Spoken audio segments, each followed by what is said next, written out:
Hello friend, আসসালামু আলাইকুম। আর রাজ্জাকু Bangla food চ্যানেলে আপনাদের স্বাগতম।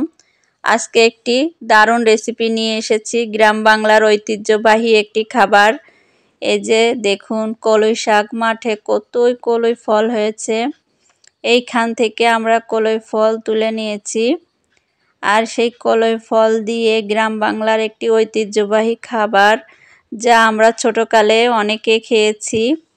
এই যে প্রথমে আমরা মটরশুঁটি এখানে নিয়ে নিয়েছি, এখান থেকে তুলে নিয়ে এসেছি। এখন এখানে আমরা মটরশুঁটি করে ভালো করে ধুয়ে নেব।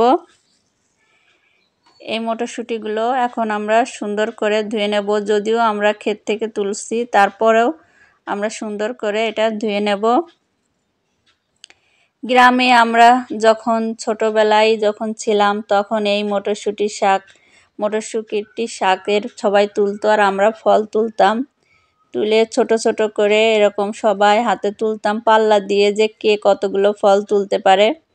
দেখুন, এই ফলগুলোর ভিতরে কিন্তু অনেক সুন্দর হয়েছে ফল। সেই ফলগুলো তুলে আমরা সবাই ছোট্ট ছোট্ট হাঁড়িতে সবাই মিলে সবার ফল নিয়ে এসে ছোট ছোট হাঁড়িতে জাল দিতাম। সুন্দর করে একটা রেসিপি তৈরি করতাম, সেটাই আপনাদের সাথে শেয়ার করব। খুব সহজ এবং সিম্পল একটা রেসিপি, মজার রেসিপি। আমরা সবাই ছোট ছোট তখন মজা করে খেতাম। ছেলে পেলে সবাই মিলে মজা করে এই খেয়ে বেড়াতাম। এই রেসিপিটা এত মজার আর এত সুন্দর। আর সবাই মিলে একটা বেশ সুন্দর একটা ইট পেতে, দুই পাশে ইট দিয়ে সুন্দর করে প্রথমে আমরা এগুলো সুন্দর করে ধুয়ে নেব। ছোট্ট করে ইট পেতে আমরা সুন্দর করে রান্না করতাম। এখন তো আর সেই ছোট নেই, এখন আমরা বড় চুলোয় রান্না করে দেখাবো সেইভাবে। একটা খুবই সহজ এবং সিম্পল একটি। এই যে প্রথমে আমরা হাঁড়িতে গরম পানি দিয়ে দিয়েছি। এখানে গরম পানিটা যখন গরম হয়ে যাবে, তখন আমরা এই মটরশুঁটিগুলো এর ভিতর তুলে দেব। ছোট্টবেলায় কে কে খেয়েছেন কমেন্টে জানাবেন। আমরা তখন ছোট ছোট হাঁড়িতে এরকম গরম পানি ইটের পারে বসায়ে, হাঁড়ি বসায়ে তলে পাটখড়ি বা ছোট ছোট খড়ি দিয়ে জাল দিতাম, আর এটা রান্না করতাম। একটা মজার স্মৃতি আপনাদের সাথে শেয়ার করতেছি। ঐতিহ্যবাহী একটা খাবার। তখন মানুষ তো এত রান্নার রেসিপি বুঝতো না যে এগুলো দিয়ে রান্নার রেসিপি করা যায়। তখন কিন্তু মানুষ এগুলো শুধু ডাল তৈরি করে ফেলতো। আর আমরা যারা ছোট থাকতাম, তখন এরকম তুলে নিয়ে আসে ছোট্ট হাঁড়িতে পানি গরম করে এভাবে সিদ্ধ করে নিতাম। এখন এটাকে আমরা সুন্দর করে লবণ দিয়ে সিদ্ধ করে নেব। রাজ্জাকু বাংলা ফুড সাবস্ক্রাইব করে বন্ধু হিসাবে আমার পাশে থাকুন।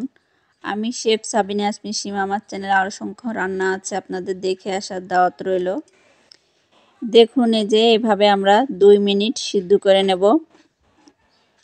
এতে কিন্তু পুষ্টিতে ভরপুর এই রেসিপি। যে 2 মিনিট হয়ে গেল, একদম সিদ্ধ হয়ে গিয়েছে। পুষ্টিতে ভরপুর একটি খাবার। এভাবে রান্না করলে খুবই পুষ্টি মানে একদম ভরপুর থাকে। বাচ্চাদের জন্য খুবই একটি মজার খাবার। এটা আমরা ছোটকালে খুবই সুন্দর মজা করে খেতাম। এই যে এরকম করে তুলে, এই যে দেখুন সিদ্ধ হয়ে গেছে।